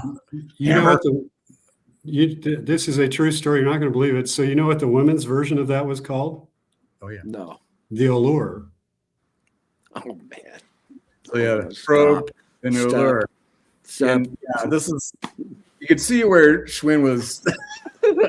They had a reputation to being some of the biggest drinkers in Taiwan. Schwinn. Yep. You Wow. remember? I mean, John, I'm sure you've heard quite a few stories. Never heard anything about that. Not about but the drinking in general in Oh, yeah. Taiwan in those. It was there when I was crazy. there. Jimmy. It was crazy, man. It was we used to call it like an island of teenagers. They go crazy and drink. Oh God, change the table and drink some more and all that. It's cooled off a lot. I mean, people Yeah. drink tea, Well, stuff. it- Don't drink at all. It was, it's different though. I mean, you think about alcohol in the United States as a recreational thing. I mean, we had a time when, everybody, you get off work, you'd start drinking, and that's what they did in Taiwan. I mean, much later than we did, but it was some crazy times. Yeah. I remember though. I don't know. Were you out to dinner? I was with the King Lou and Tony Lowe, and I'm talking about different types of vegetarians here in Marin County. It's incredible. All the different things and the reason why. And Andy Koo, he just like shuts it all down by saying, "Well, when I was growing up, we're all vegetarian, but then about once a month, somebody'd find a rat, and we weren't vegetarian." And it's like, that was a agrarian subsistence society for a while, and making money, man, it was beyond making money. It was like the national sport. And there were so many of these guys, they would work every single day of the year. It was real hardcore. Work hard, party hard. Ooh, man, it was crazy. But it's totally different now. It totally changed. And I'll tell you, when I first started going to Japan in the 80s, early 80s, it was crazy like that. And then end of the 80s, they stopped doing that. It's just really hard on you. I can't do that. Well, a number of the people started dying. Actually, some people in the industry started. Like what Q-san from Lungi Fork, did you know him? No, I didn't know him. I know the company, Lungi. Yeah. He dropped dead, and it rattled a lot of people. A lot of people changed their lifestyle as a result. Yeah. So. Yeah. Well, Stella Wu doesn't drink anymore. No. She would drink you under the table, man, any day of the week. Back in the day, crazy. She showed up. She showed up at our wedding here in Minneapolis. Oh, she did. Wow. And, cool. And she brought some Saotian. No, it was Maotai. Oh, right. Yeah. And my dad and I, that stuff. I mean, it was like parts cleaner. It was awful. Oh yeah. Yeah. But tasty. Oh man. Oh brother. Yeah. No, it's that was a part of the business then. But it's funny, I heard listen to a podcast with Salsa Cycles. What was it? What's his name? Oh, Ross Schaefer. yeah. Ross Schaefer, and then Paul Brody. Paul Brody. Have you ever seen his work? Incredible. That guy's amazing.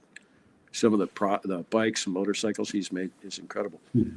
Ross described what he used to do with the company with salsa, and I finally got it. And they used to have like a big beer party once a week, and that's how he got his customers, and it totally worked. Yeah. In the late '80s and all that stuff, it was so non-traditional, but Yeah. it worked for him. Those guys are great. And I'm That like, was a fun company. Yeah, and Scott Nichols. Oh man, he come up. Oh, with he's his cool. Yeah. craziest names, and he's still. That's in- Ibis. Is Scott. Yeah, he's still Salsa, around. for those of you who are younger, Salsa was an independent company out in Petaluma, was it? Yep. Yeah. and Yeah. they sold eventually to QBP. So Right. Yeah. Eventually, and then there was Jeff Lindsay. He was a friend from road racing. I road raced with him in the 70s, a bunch. Yeah, and Chico, and he did the Mountain Goat. That was a really nice bike. Yeah, but he sold his business to a Taiwan company and told me he wasn't going to make them. He didn't make the mistake I did, and apparently he did. He told me later, but what the heck, Well, experts, what do you think? I titled this before I knew anybody was going to be on this. So I titled the video or the podcast, "The Death of Bike Brands: Who Will Survive in 2026." Okay. Probably, Okay, I mean, I got you guys, a call. just give me your crystal ball view. A lot of small guys, a lot. I got offered a company for free last week if I come back to Salt Lake City and work it.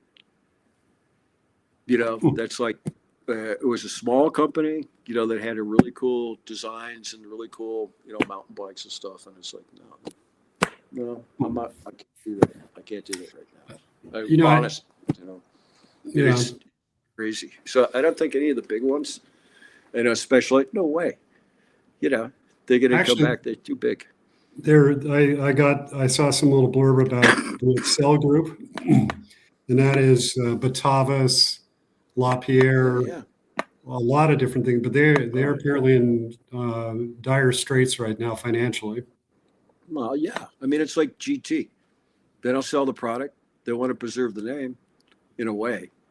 There's a lot of companies that are just sort of hiding out, that'll come back when conditions are better and everything. And I think there are too many names. There's going to be some brand acquisitions for sure going for sure. But whoever has still to buy it's not going to be. It's not going to be Giant. No way. It's not going to be Cannondale. No way. It's not going to be Specialized. It's not going to be Trek. I'm sorry. I know they had another round of layoffs last week at Trek or whatever a couple of weeks ago, but no, they're making adjustments for their financial people. They say you got to do this, and they'll do all that stuff. But the money will keep coming. They're not going to shut it all down. They're not going to stop it. It's not going to happen. So a lot of what people like aren't always the biggest fans, and they want to, it's a very popular thing. The bigger they are, the harder they fall, that whole thing. But actually, no, it doesn't work that way all the time.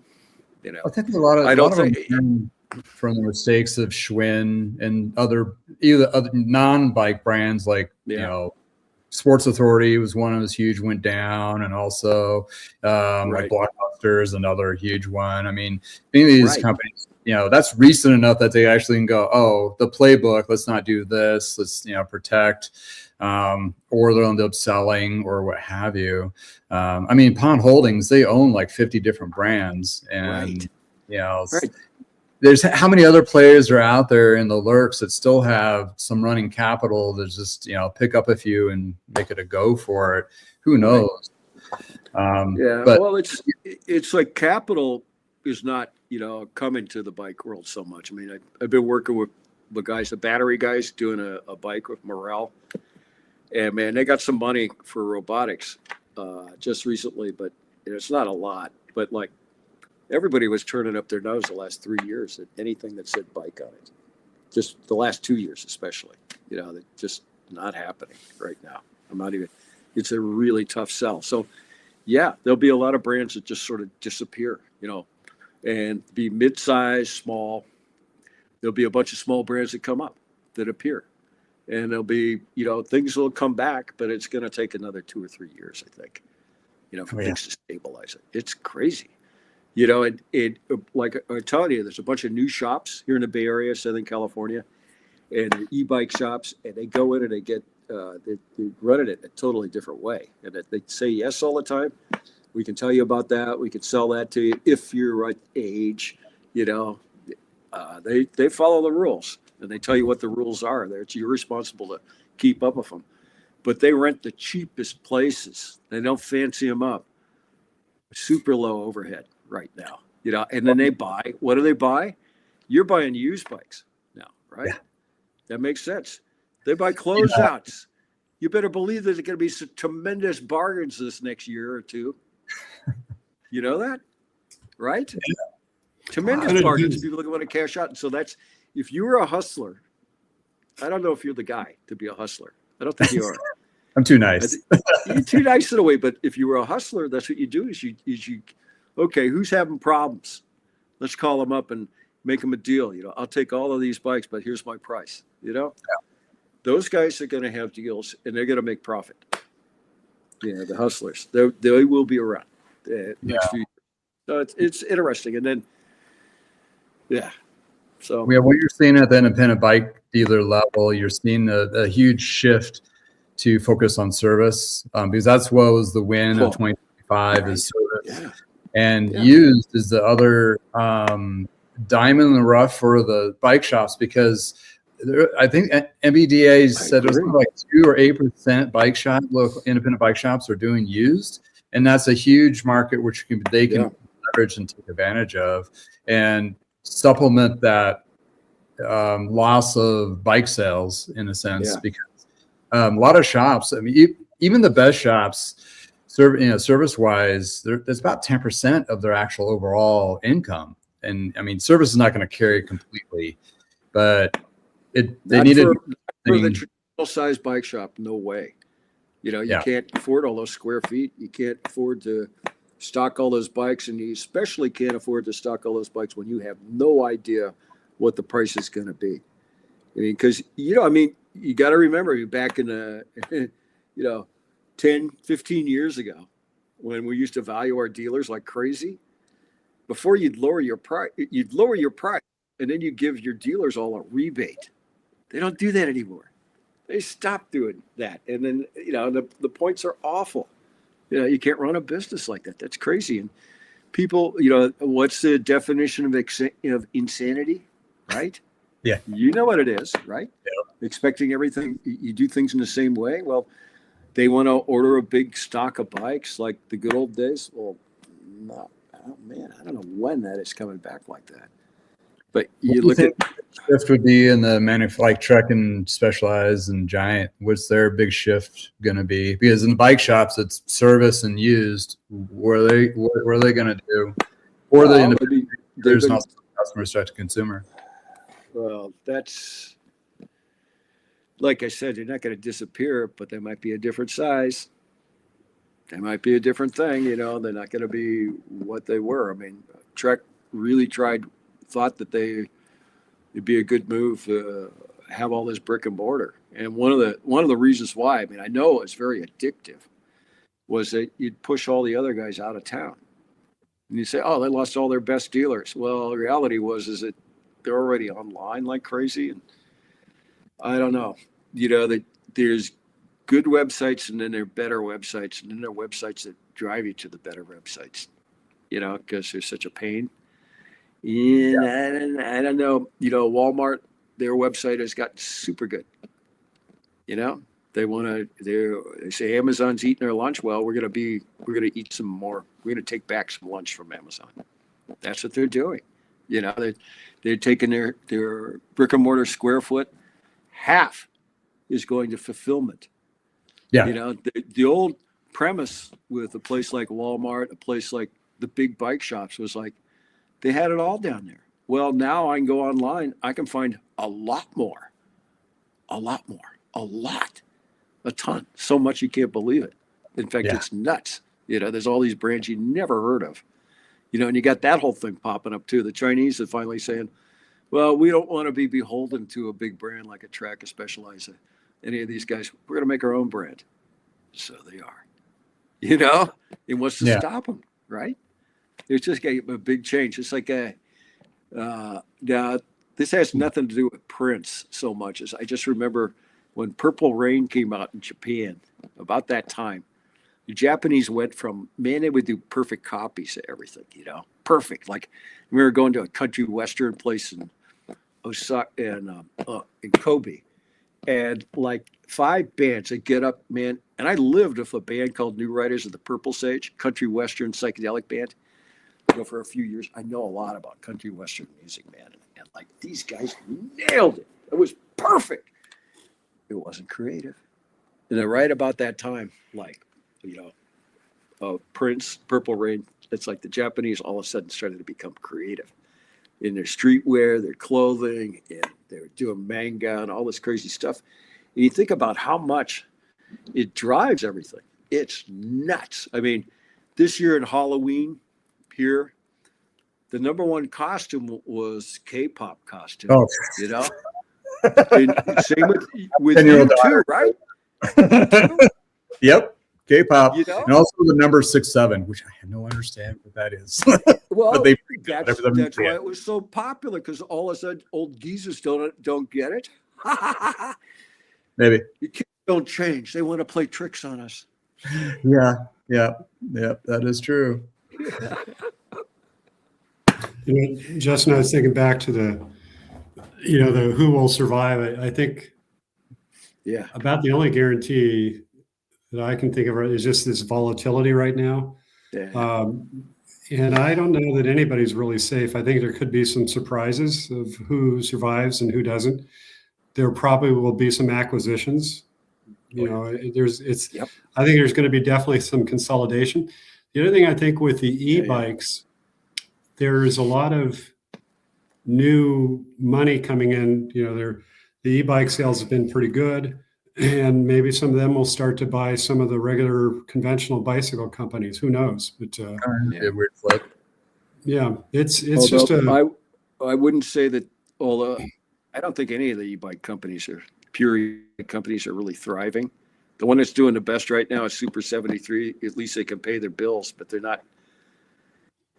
It's okay, and the problem is that there's all these other bikes out there that are on discount. It's really hard to get the proper price for anything, right now. And you look at Super 73, their prices all went up to like they're $2,300 and a couple $100 more.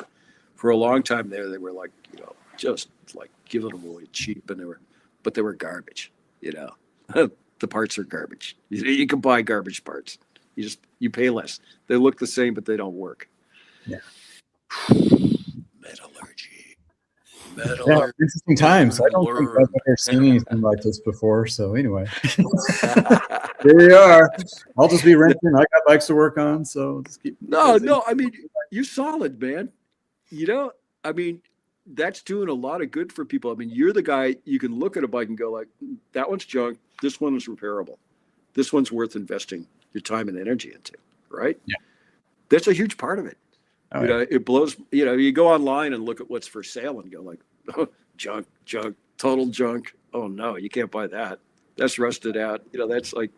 Well, then you get some classics. Yeah. Like I saw a couple of Gary Fisher road bikes that you were talking about, and I'm like, oh yeah, well, there's all kinds. It's nuts. Ride. Well, it's nuts. You can buy, a classic, an old Mozzie or something that's perfect, for like $600. Or titanium, like Lightspeed, and those right. are all $1,000 now. I mean, it's like awesome. yeah, and it'll be like perfect unridden, Yeah. Stayed inside the whole time, Was it? Yeah. That's actually a good place to buy from right now, the used bike pile, if you know what you're doing. Yeah, you got to have an eye for it. That's where a lot of shops can leverage that to either help themselves, also help their recycling communities, because everybody's really watching their wallets, so they still need bikes, they need repairs, and that's what we're here for, to help them out. So front lines at it all, and I hope the best for all the other companies. I mean, I want to be in like Canyon's position that that's all you do is direct to consumer, and you don't have a market now. It's like done. Like, oh, right. It's like, I found it kind of funny to hear them complaining a little bit about price cutting, given what they did to the higher in the market. I know they were the originators, right? Live by the sword, buy by the sword. I mean, Roman Arnold started, his family had a bike shop. I'm trying to remember what city in Germany. I remember visiting that shop when I was with Trek. he came out of the bike shops, but I think he understood how to do something better, I guess. So, Yeah, well, they were going to package the bike better, assemble the bike better, package the bike better, give better instructions, the whole thing. And it makes sense. Yep. Yeah, It makes sense, and there'll be buyers from. It's that it's not going away. What was back to that old thing, the definition of insanity. Keep on doing the same thing. It doesn't work anymore, and it's not going back. I thought you were going to say the definition of insanity was investing in a bicycle business. But, oh, you're right. You're right. Well, who was it? It was probably, I think it was Scott Nichols. He says, "How do you make $1 million in the bike business? Spend 2, right?" Yeah. Well, that's Scott. Yeah. Yeah. And numbers of others. That's, yeah. Yeah. That was back in the 90s. He said that. Yeah. Crazy ride. Yeah. Well, so Fisher, are you technically retired or? Yeah, as far as I get Social Security and all that. So far. But as far as no, I mean, I'm still I got to stay alive because I got these young kids and there's a lot to do every day. Oh my God. Every crazy. day, yes. And they got the energy and I feel really blessed, lucky with that. And then it's yeah, I've been going back and seeing my friends over in Asia and in Europe and stuff hey, let's make some stuff again. Let's do some things. And I think there's some opportunities there. And I'm not looking to upset the apple cart, so to speak. I don't think I can. But I could definitely, make some small improvements and things on stuff and, see it come. I got a different style of front end for all the race bikes. I can get my bars where I want them exactly and clean the whole thing up because I'm sick and tired of the bicycle stem and handlebar setup. That whole thing is the last piece of plumbing on the bike, and the same with I know I got an improvement for saddles, it's crazy that I got an improvement the rim tire situation, that whole thing's a mess. The average consumer can't even work on a stupid thing. That's crazy. So yeah, you got to, your next line, the kiss line. Keep it simple. Yeah. To a large degree. I mean, that would be it, but that's a good name, but it's too much of a cliche name. And probably somebody owns that sucker. Yeah, probably. That is like that. There was a bike shop in Denver called the Simple Machine. I always liked that name. That is a good name. It is. But that's it. I mean, what's a bike do? Well, I get on it. It helps me forget, and it helps me remember. That's it, man. You got, Beautiful. The best sales guy I ever had. He say, I discovered this. I've never been so happy in my life. I'd love to share it with you. You've come to the right place. That was it. What do people want? Yeah. They want to be happy. There's not enough happiness in this world. I don't think anybody will argue with me there, right? Not right now. Not right now, that's for sure. Absolutely. So, that's the big thing. Health and happiness. That's what we sell. That's what we're doing. And I see a ton of people enjoying it. Kids, people. Let me tell you, all this makes me happy. I do not feel retired. I feel renewed every single day that I see people being happy with it and know I had a little something to do with the whole thing. And I don't, I just want to spread more of that happiness because it's needed. Oh, yeah. So yeah, it's super needed. Yeah. So be happy with what you're doing, damn it. You're not the biggest, you're not making the most money, but at least you're not, I used to joke, we don't make nuclear weapons. We don't sell tobacco or guns. I mean, guns have got their place and all that, but you know what? You know what the problem with those? And I'll tell you, my wife, the doctor, she told me, when Robin Williams committed suicide, she said, yeah, well, suicide is one of these things. It's been proven that it takes 10 minutes on average between the time when you decide to do it and you do it. Because after that, you think about it and you don't do it. Because it's, it's a permanent solution to a temporary problem. Yeah. We know that. And I would like to say also to all you guys, to all you people, you're a winner. You beat 1, 2, 3, 4 million spermatozoa. And you got to live. Think about it, man. You better be damn happy. I just say, just get on your bike and go for a ride if you can. Well, that's the simplest way. It's not intellectual at all. Just go ride the bike. Just go ride a bike. My wife would say to me, "You getting twitchy? Go ride your bike." Hey, who's that? Who's that right there? That's Rocky. Hey, Rocky. Hey, Rocky. Sniff, sniff, sniff. He makes me happy. That's good. That's what counts. Yeah. That's Kids it. are babies. That's it. Well, gentlemen, thank you so much for hanging out with me. This is great. I appreciate it. Good. And, Good. the stories are awesome. Insights are timeless, and hey, we're here another day and doing good. Doing what we can to help our cycling communities and letting people take a break from their own realities, and hopefully we can keep spreading more joy in the cycling community realm. That's what we do. Yeah. Yep. Well, I just want to thank everybody for watching. Thank you for hanging out with us. Mr. Gay Fisher, thank you so much for joining us today. It was a pleasure. And John Bradley, it's truly always an honor to have you on. And until next time, if it's Shop Talk Tuesday, tune in. And everybody, if it's nice in your neck of woods, please go for a ride. Bye.